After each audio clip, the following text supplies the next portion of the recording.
Welcome to GV news. పిల్లల ప్రాణాలతో చెలగట్టమాడుతున్న కాంగ్రెస్ ప్రభుత్వంపై మండిపడ్డ మాజీ ఎమ్మెల్యే భూపాల్ రెడ్డి గారు.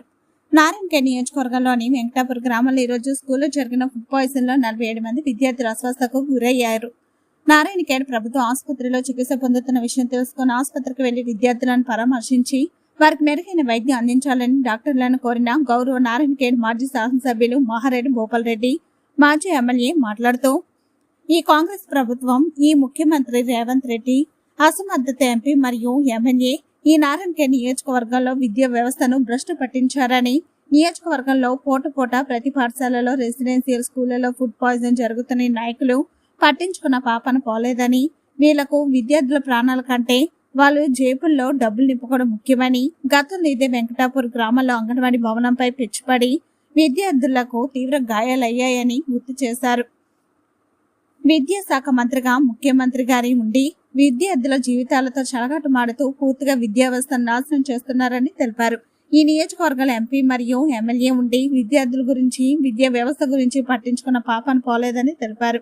ఈ కార్యక్రమంలో మన్నూరు మండల పార్టీ అధ్యక్షులు విఠలరావు పటేల్, సర్పంచ్ వెంకటేశం, మాజీ సర్పంచులు సంగప్ప, సాయిలు, రాజు నాయక్, మండల పార్టీ యువత అధ్యక్షులు మర్చేందర్ ముద్రస్, నాయకులు సత్యం, సాయిలు, రాములు, చింటూ, నరేష్, రాములు, అంబాదాస్, లక్ష్మణ్, శ్రీను, విద్యార్థుల తల్లిదండ్రులు తదితరులు పాల్గొన్నారు.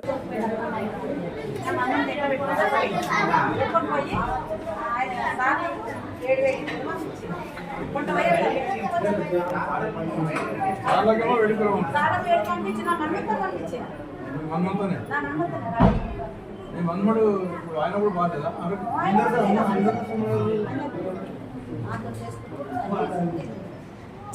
ఏదో మాట్లాడదాం, బయట మాట్లాడాలి. బయట ఒకటే కాదు కదా, అంతటి ఇంతకుముందు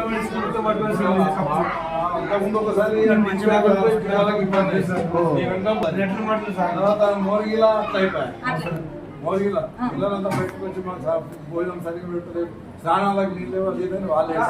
మన శ్రీకాకుళంలో రాత్రి పిల్లలు బయటకు గుర్తొచ్చింది. అంతకుముందు నారాయణఖేడ్లో ఆడపిల్లలందరూ పోలీస్ స్టేషన్ గుర్తొచ్చింది. మాకు ఒక పిల్లవాడు వేధిస్తుండని చెప్పేసి పోలీస్ స్టేషన్ గుర్తొచ్చింది.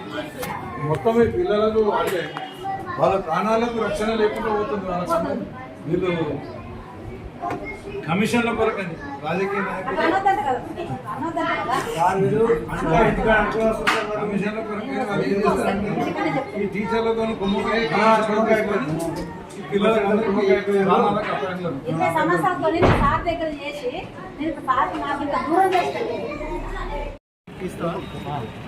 ఈరోజు వెంకటాపూర్ గ్రామంలో ప్రైమరీ స్కూల్లో 40 పైచిలకు విద్యార్థులకు మిడ్ డే మీల్స్ పెట్టాల్సిన అవసరం ఉండగా మిడ్ డే మీల్స్ పెట్టకుండా నిన్న ఏదో ఫంక్షన్ అయిందట. ఆ ఫంక్షన్లో మిగిలిన భోజనమే తీసుకొని వచ్చి విద్యార్థులందరికీ పెట్టి ఆ మిడ్ డే మీల్స్ చేస్తున్న కార్మికులు వాళ్ళు ఏదైతే టీచర్ ఎవరైతే ఉన్నారో టీచర్లకు మాత్రమేమో మంచి వేడి కూర ఇచ్చి మరి ఇదే విద్యార్థులతో పంపించి ఈ విద్యార్థులకేమో పాసిపోయిన భోజనాలు నిన్న మొన్నటి పాసిపోయిన భోజనాలు పెట్టేసి ఈరోజు ఇన్సూరెన్స్గా విద్యార్థుల ప్రాణాలకు అపాయం జరిగే విధంగా ప్రవర్తించారు. వాళ్ళపైన ఇమీడియట్గా ప్రభుత్వ అధికారులు చర్యలు తీసుకోవాలని చెప్పేసి నేను విజ్ఞప్తి చేస్తున్నాను. ఇదే గ్రామానికి సంబంధించిన పేరెంట్స్ ఇంతకుముందు కూడా మాకు భోజనం మంచిగా పెడతలేరని చెప్పేసి అక్కడ హెడ్ మాస్టర్కు కానీ, ఎంఈఓ కానీ, తహసీల్దార్కు కానీ, ఎంపీడో కానీ, మరి ఇక్కడ సబ్ కలెక్టర్ కానీ వినతి పత్రాలు ఇచ్చినా కూడా వాటి గురించి పెడచవున పెట్టి ఈరోజు విద్యార్థుల ప్రాణాలకు అపాయం జరిగే విధంగా జరగడం జరిగిందని చెప్పేసి తెలియజేస్తున్నాను. ఇది బాగా హేయమైన చర్య. నేనైతే అనుకుంటున్నా మరి ఇది ఒక చర్య కాదు, ఇక్కడ నారాయణఖేడ్లో జరుగుతున్న చర్యల్లో ఇది ఒకటి మాత్రమే. ఇవి కాక ఇంకెన్నో ఇట్లాంటి చర్యలు జరిగినాయి. మరి దీనికి నేనేమనుకుంటున్నా అంటే మరి గతంలో 7 సంవత్సరాలు నేను ఎమ్మెల్యేగా ఉన్నప్పుడు ఒక ఇన్సిడెంట్ ఎక్కడ కూడా ఫుడ్ పాయిజనింగ్ ఇన్సిడెంట్ అనేది జరగలేదు. మరి ఇప్పుడు ఈ 2 సంవత్సరాలనే ఎన్నో జాగాలలో ఫుడ్ పాయిజనింగ్ ఇన్సిడెంట్ జరుగుతున్నాయంటే ఈ కమిషన్లకు ఎగబడి, రాజకీయ నాయకులు కమిషన్లకు ఎగబడి వాళ్ళు మీరు ఏదైనా చేసుకోండి, మరి నాకేం పిల్లలతో ప్రాణాలతో చెలగాటమాడినా సరే కానీ నాకు డబ్బులు కావాలని చెప్పేసి వీళ్ళు డిమాండ్ చేస్తున్నట్టు నేనైతే అనుమానిస్తున్నా. ఇది 100% కరెక్ట్ అని అనుకుంటున్నాను. ఎందుకంటే ఒక ఇన్సిడెంట్ జరిగిన తర్వాత దాన్ని సరిదిద్దుకునే ప్రయత్నం ఎవరైనా చేస్తారు. కానీ ఇప్పటికి ఎన్ని ఇన్సిడెంట్లు జరిగినా కూడా వారు ఎవరైతే బాధ్యులైన ఉపాధ్యాయులు ఉన్నారో లేకపోతే ఇంకా వార్డన్లు ఉన్నారో వాళ్ళని రక్షించే ప్రయత్నమే ఈ రాజకీయ నాయకులు చేసిందంటే దీని వెనకాల ఖచ్చితంగా వాళ్ళకు కూడా కమిషన్లు ఉన్నాయని చెప్పేసి నేను భావిస్తున్నాను. ఈ ఇన్సిడెంట్ కాకుండా మొన్ననే సిర్గాపూర్ ఈ నెలనే అనుకుంటాం, మోస్ట్ ప్రాబబ్లీ ఈ నెలనే సిర్గాపూర్లో హాస్టల్ విద్యార్థులు అందరూ కూడా బయటకు వచ్చి వాళ్ళందరూ కూడా ధర్నా చేశారు. చిన్నపిల్లలు సోషల్ వెల్ఫేర్ హాస్టల్ విద్యార్థులు అందరూ కూడా వచ్చి ధర్నా చేయడం జరిగింది. అంతకుముందు దానిపైన కూడా ఇప్పటివరకు ఎలాంటి చర్య తీసుకోలేదు, ఎవరిని బాధ్యులను ఎవరిని కూడా శిక్షించలేదు.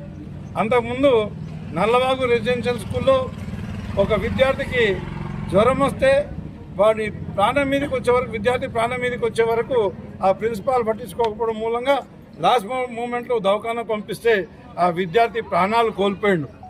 ప్రాణాలు కోల్పోయిన విద్యార్థిని కూడా స్కూల్ దగ్గర తీసుకుపోయినారు. అంత పెద్ద చర్య జరిగినా అక్కడ ఎమ్మెల్యే గారు స్కూల్ని సందర్శించారు. కానీ ఇంకా ఎమ్మెల్యే గారు అక్కడ ప్రిన్సిపాల్ని వెనకేసుకొని రావడం జరిగింది, రెసిడెన్షియల్ స్కూల్ ప్రిన్సిపాల్ని వెనకేసుకోవడం రావడం జరిగింది. కానీ వాళ్ళ ఎలాంటి చర్యలు కూడా తీసుకోలేదని చెప్పేసి నేను తెలియజేస్తున్నాను.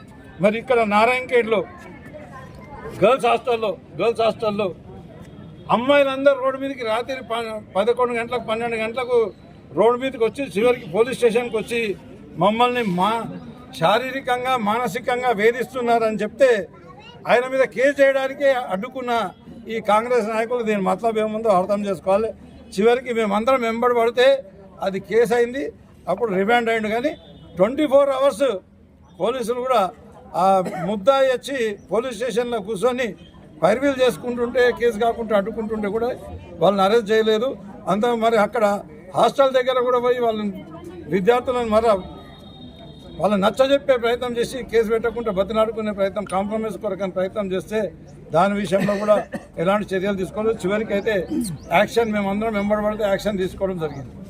అదే మాదిరిగా మోర్గి రెసిడెన్షియల్ స్కూల్లో మన మోర్గి మోడల్ స్కూల్లో అక్కడ ఉన్న స్టూడెంట్స్ అందరూ కూడా బయటికి వచ్చి మరి మాకు స్నానానికి నీళ్ళు లేవు, తినడానికి తాగడానికి నీళ్ళు లేవు, మాకు ఈ రకమైన అవసరం అవుతున్నాం, వారం రోజులకు ఒకసారి కూడా మేము స్నానం చేస్తారేమని ఎన్నిసార్లు ఎంతమందికి విన్నవించుకున్నా మా గురించి ఎవరు పట్టించుకోలేదని చెప్పేసి దాని పక్కనే అక్కడ ఏమున్నది సింగిల్ ప్రాజెక్ట్ బ్యాక్ వాటర్స్ ఉంటాయి. అక్కడ నుంచి సప్లై చేయాలంటే పెద్ద కథ కాదు. కానీ వాళ్ళకి నీళ్లు లేకుండా వాళ్ళు ఇబ్బంది పడ్డ పరిస్థితి ఉంది. ఇట్లా చెప్పుకుంటూ పోతే ఇట్లాంటి ఎన్నో సంఘటనలు జరిగినాయి. ఇంకోటి ఇదే వెంకటాపూర్ గ్రామంలో ఒక అంగన్వాడీ బిల్డింగ్ ఏదో కూలిపోయి ఒక విద్యార్థి పైన నెత్తి మీద పడి ఆ నెత్తి వలిపోయిన 10 మందికి గాయాలు జరిగినాయి. వీళ్ళు విద్య చెప్పే బదులు విద్యను అడ్డు పెట్టుకొని సంపాదించుకునే కొరకని, కమిషన్ల ద్వారా సంపాదించుకునే కొరకని ఈ కాంగ్రెస్ నాయకులు, నారాయణఖేడ్లో పరిపాలించే కాంగ్రెస్ నాయకులు ప్రయత్నం చేస్తున్నారని తెలియజేస్తున్నాను. ఇక చెప్పేటి ఏమో గొప్పలు ఉంటాయి.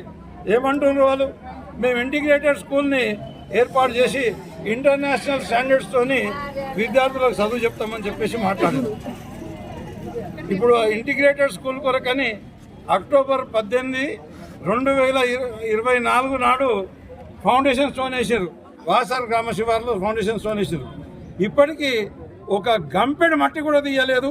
చెప్పేటి అన్ని శ్రీరంగ నీతి ఉన్నాయి, చేసేటి ఏమో ఇట్లాంటి దుర్మార్గం పనులు ఉన్నాయి. మేము బీఆర్ఎస్ పార్టీ పెట్టిన రెసిడెన్షియల్ స్కూల్లో ఎక్కడ మంచి ఆహారం ఇస్తలేరు. మరి అదే మాదిరిగా విద్యార్థులందరూ కూడా ఎక్కడ పోయినా కూడా ఎమ్మెల్యే సందర్శించి ఒకవేళ మాట్లాడిన వీడియో కూడా నేను చూసిన. ఏం చేయాలి, మీ కాంట్రాక్టర్ మీ పార్టీ వాడే ఉన్నాడు సార్, వాడు కాంట్రాక్టర్కి ఇవే తీసుకొస్తుండేమనంటే మాకు బెదిరిస్తుందంటే ఎమ్మెల్యే మెచ్చగా ముఖం తిప్పుకొని బయటకు వచ్చేసిండు. కానీ మరి ఆ కాంట్రాక్టర్ పైన చర్య తీసుకోలేదు. రెసిడెన్షియల్ స్కూళ్ళల్లో అదే పరిస్థితి ఉంది. మంచి భోజనం పెడతలేరు, మంచి చదువులు చెప్తలేరు, స్కూళ్ళల్లో కూడా టీచర్లు సరిగా వస్తలేరు, చదువులు చెప్తలేరు. మిడ్ డే మీల్స్లో కూడా ప్రాబ్లం ఉంది. మరి ఈ హాస్టల్స్ ఏవైతున్నాయో హాస్టల్స్లో కూడా ఇదే రకమైన ప్రాబ్లం ఉంది. ఇప్పటికైనా నేను అధికారులకు విజ్ఞప్తి చేస్తున్న, కలెక్టర్ గారు మీరైనా చొరవ తీసుకొని ఇట్లాంటి సంఘటనలు పునరావృతం కాకుండా చూసుకోవాలని చెప్పేసి ఈ నాయకులు కూడా విజ్ఞప్తి చేస్తున్నా. కమిషన్ ఉంటే ఇంకెక్కడైనా తీసుకొని, కానీ ఈ విద్యార్థుల ప్రాణాలతో చెలగాటమాడి వాళ్ళ మీద కమిషన్లు తీసుకోవద్దని చెప్పేసి నాయకులు కూడా విజ్ఞప్తి చేస్తూ సెలవు తీసుకుంటాం.